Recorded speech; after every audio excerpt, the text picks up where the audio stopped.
बच्चों, हम पढ़ रहे थे कक्षा 9वीं में काव्यखंड पार्ट 12 कैदी और कोकिला, जिसमें पार्ट 1 में हमने समझा था। फर्स्ट पैरा और सेकंड पैरा को समझ चुके थे। अब हम थर्ड पैरा समझेंगे। लेकिन इस कविता को लिखने वाले कौन है? माखनलाल चतुर्वेदी। और इस कविता में क्या कहा गया है कि जो स्वतंत्रता आंदोलन के दिनों में कवि को अनेक बार जेल की यात्राएं करनी पड़ी, वह कैदियों के साथ होने वाले अमानवीय व्यवहार तथा उनकी यातनाओं से भली भांति परिचित थे और उसी का वर्णन उन्होंने इस कविता में किया है। और कैसे किया है कि वो एक कोयल से बात करते हुए कोयल को माध्यम बनाकर अपने दुख और असंतोष को प्रकट करते हैं और उसे मुक्ति का गीत गाने के लिए कहते हैं। मुक्ति मतलब आज़ाद होने वाले गीत गाने के लिए कहते हैं, जिससे लोगों में अपनी मातृभूमि को मुक्त कराने की प्रबल भावना पैदा हो सके। तो यह कविता माखनलाल चतुर्वेदी जी के द्वारा रचित है, जिसमें हमने पहला पैरा और दूसरा पैरा समझ चुके थे। अब हम तीसरा पैरा समझेंगे पार्ट 2 में। क्यों हुक पड़ी वेदना बोझ वाली सी, कोकिल बोलो तो क्या लूटा मृदुल वैभव की रखवाली सी। कोकिल बोलो तो मतलब क्या बताया गया इसमें कि क्यों हुक पड़ी वेदना बोझ वाली सी, मतलब तुम अर्धरात्रि में हुक रही हो, चीख जो है कोयल के कूकने की आवाज को हुक बोला। हुक मतलब चीखने वाली आवाज में क्यों चीख पड़ी तुम। कवि कोयल से पूछते हैं कि कोयल, इस रात्रि में तुम क्यों कूक रही हो। और क्या लूटा, पूछ रहे हैं तुम्हारा ऐसा क्या लुट गया। मृदुल वैभव की रखवाली सी, तुम तो मृदुल यानी देखो मधुर, और वैभव मतलब धन दौलत। तो जो मधुर आवाज है वो उसकी जो धन दौलत है वो उसकी रखवाली करने वाली, मतलब उसके पास जो है सबसे बड़ी दौलत है वो कौन सी है? मधुर आवाज वाली है। तो वो कोकिल से बोल रहे हैं कि तुम क्यों हुक रही हो, तुम चीख क्यों रही हो, तुम तो मधुर वैभव की रखवाली करने वाली हो। क्या हुई बावली अर्धरात्रि को चीखी, कोकिल बोलो तो किस दावा नल की ज्वालाएं हैं दीखी। कोकिल बोलो तो, कोकिल से प्रश्न करते हुए कहते हैं कि कोकिल, क्या तुमने किसी दावा नल की ज्वालाएं देख ली हैं। क्या हुई बावली, क्या तुम पागल हो गई हो।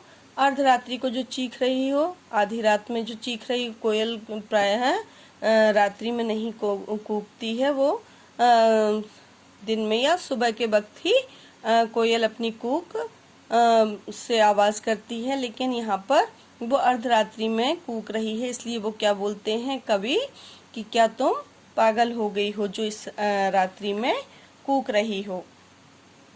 और कैसे कूक रही हो। कोकिल बोलो तो किस दावानल की ज्वालाएं हैं दीखी। क्या तुमने, दावानल क्या होता है? जंगल में जो अपने आप आग लग जाती है उसको दावानल कहते हैं। अनल मतलब आग और दावानल जंगल में लगी हुई आग। तो क्या तुमने दावानल की ज्वालाएं देख ली। ज्वालाएं मीन्स ऊंची ऊंची लपटों को तुमने देख लिया है आग की, इसलिए तुम चीख रही हो।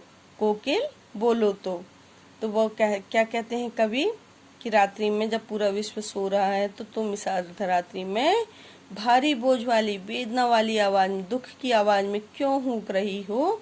तुम तो मृदुल वैभव की रखवाली करती हो।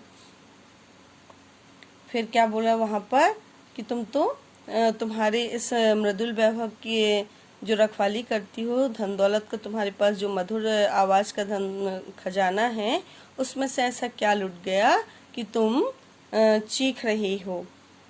फिर है, कहीं तुम पागल तो नहीं हो गई हो, या तुमने जंगल में लगी हुई आग की लपटों को तो नहीं देख लिया है जिससे तुम चीख रही हो।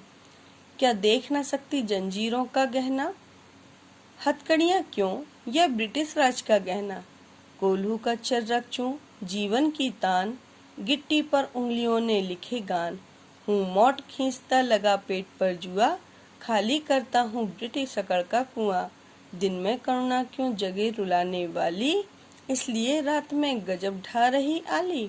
तो मतलब यहाँ पर कोयल से क्या कहते हैं, क्या देख ना सकती जंजीरों का गहना।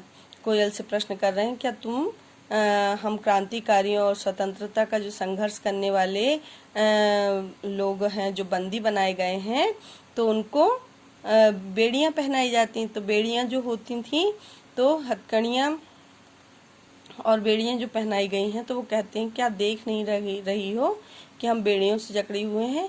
हथकड़ियाँ क्यों? यह ब्रिटिश राज का गहना। ब्रिटिश राज का गहना क्यों बोला?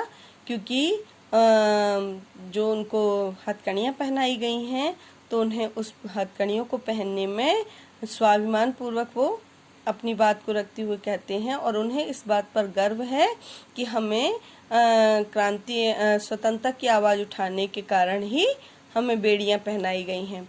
कोल्हू का चर्रकचू जीवन की तान, मतलब जिन कोल्हू का बैल जो होता था, तो कैसे बताने चाहिए कि उसमें बैल को लगाया जाता है जिस कार्य के लिए, वहाँ पर इन क्रांतिकारियों को लगाया गया था, और इनका जेल में कोल्हू खींचना पड़ता था। उसकी चर्रकचू की जो आवाज़ होती थी, बीच में खंबा लगा होता था, उससे बैल बंधे हुए होते थे, तो चर्रकचू की जो आवाज़ आती थी उसमें से, तो वो उसको संगीत मानते थे। संगीत क्यों मानते थे? क्योंकि उन्हें अपने जेल जाने पर कोई भी शर्मिंदगी नहीं थी, कोई भी उनको लज्जा नहीं थी कि हम जेल में क्यों हैं, क्योंकि वो तो स्वतंत्रता की आवाज़ उठाने के कारण जेल में डाले गए थे। इसलिए उन्हें अपने कार्य पर गर्व भी होता था। तो जो चर्रकचू की आवाज़ थी उससे संगीत मानते हैं। पत्थर तोड़कर जो गिट्टियाँ बनाई जाती, बड़े बड़े पत्थरों को तोड़कर गिट्टियों को जो बनाने का कार्य किया जाता था, उन पर उंगलियां मानो गीत लिखती हैं। ये अपने पत्थरों को तोड़ने की बात को कहते हैं कि जैसे उंगलियों ने गीत लिखे हों। हूँ मोट खींचता लगा पेट पर जूंगा, मतलब मोट क्या होता है, यहाँ देखो लिखा हुआ है, चमड़े का थैला होता है, जिससे बैल कुएं से पानी खींचते हैं, और पानी खींचने के बाद उससे सिंचाई की जाती थी। तो यहाँ पर बैलों का इस्तेमाल होता था, लेकिन क्रांतिकारी जो बंदी बनाए गए थे, कैदी थे जो, उनसे ये वाला काम लिया जाता था, और पेट पर रस्सी बांध कर ये कुएं से पानी निकालते थे, मोट खींचते थे, और मोट को खींचने का काम करना, और कहते हैं कि हम पेट पर जुआ बांधकर मोट को खींच रहे हैं, और ये ब्रिटिश सकड़ का कुआं हम खाली कर रहे हैं। हम पानी का कुआं खाली नहीं कर रहे हैं, वास्तव में हम ब्रिटिश सकड़ का कुआं खाली कर रहे हैं। मतलब इस कार्य को भी हम बड़े गर्व के साथ कर रहे हैं, क्योंकि हम किसी अन्य कार्य के लिए जेल में नहीं डाले गए, बल्कि हम अपने स्वतंत्रता प्राप्ति के लिए जेल में डाले गए हैं। दिन में करना क्यों जगह रुलाने वाली, इसलिए रात में गजब ढा रही आली। तो मतलब क्या कहते हैं कि दिन भर की यातनाओं तथा कठिन परिश्रम से उत्पन्न घावों पर मलहम लगाने के लिए तुमने उपयुक्त समय चुना है। अगर यह बात नहीं थी तो तुम ही बताओ कि इस रात्रि में सारी कालिमा को तोड़ते हुए तुम क्यों चीख रही हो।